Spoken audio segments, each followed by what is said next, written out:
घटना मई 1972 की है, संभवत इसी का अति संक्षिप्त उल्लेख मिरेकल ऑफ लव के पृष्ठ 10 पर हुआ है। बहुत खोज के उपरांत ज्ञात हुआ कि इस घटना का संबंध अमरीकी महिला श्रीमती हीथर थॉमसन में है, जिनको बाबा ने भारतीय नाम सीता दिया था। उस समय आप लंदन के एक विश्वविद्यालय में अध्ययन करती थी। आपने महाराज को देखा भी न था, केवल उनका सुयश अपने मित्रों से सुना था। ये घटना बोध कराती है कि कैची भारत में रहते हुए बाबा ने उक्त महिला को लंदन की बस में दर्शन दिए और उस चलती बस में ही वे अंतर्धान भी हो गए। बाबा ने आपको भारत आने की प्रेरणा दी और आपकी विषम परिस्थितियों में भी अपनी अनोखी कृपा से यथोचित साधन भी मुल्द कराया। आप इस घटना के वर्णन में लिखती हैं, एक दिन में लंदन की बस में सफर कर रही थी। उस दिन एक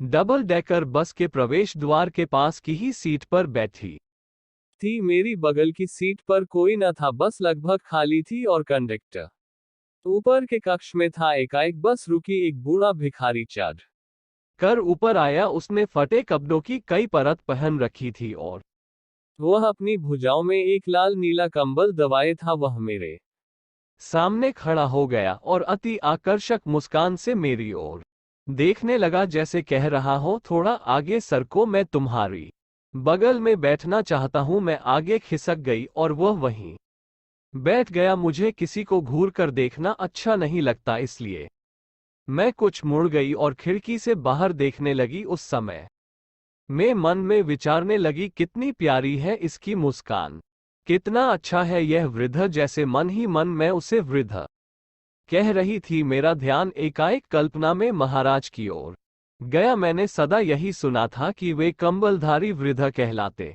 हैं। इस कारण मैंने मुड़कर पुनः उन्हें देखना चाहा। मुझे ये देखकर आश्चर्य हुआ कि मेरी बगल की सीट खाली है। ये सारा खेल चंद मिनटों का था। वे कहाँ गायब हो गए? मैंने बाहर भी देखा, वे उतरते भी तो कैसे, बस कहीं रुकी ही ना थी। सड़क सुनसान थी और वह भिखारी कहीं दिखाई नहीं दे रहा था। मैं समझ नहीं पाई कि यह सब क्या हुआ। ये कोई कल्पना थी नहीं। दूसरे दिन मेरे कुछ मित्र मेरे पास आए और कहने लगे कि पिछली सवेरे जब मैं बस में थी, उनके मन में तीव्र भावना जागृत हुई कि वे धन से मेरी सहायता करें, जिससे मैं महाराज जी के दर्शन हेतु भारत के लिए टिकट खरीद सकूं। यह अद्भुत बात थी, पर मेरी एक समस्या और हल होनी थी। यद्यपि इस धन से मार्ग व्यय की पूर्ति हो रही थी, पर मुझ जैसी गरीब छात्रा के पास भारत में निर्वाह के लिए और धन नहीं था। इसके हल के लिए महाराज को एक चमत्कार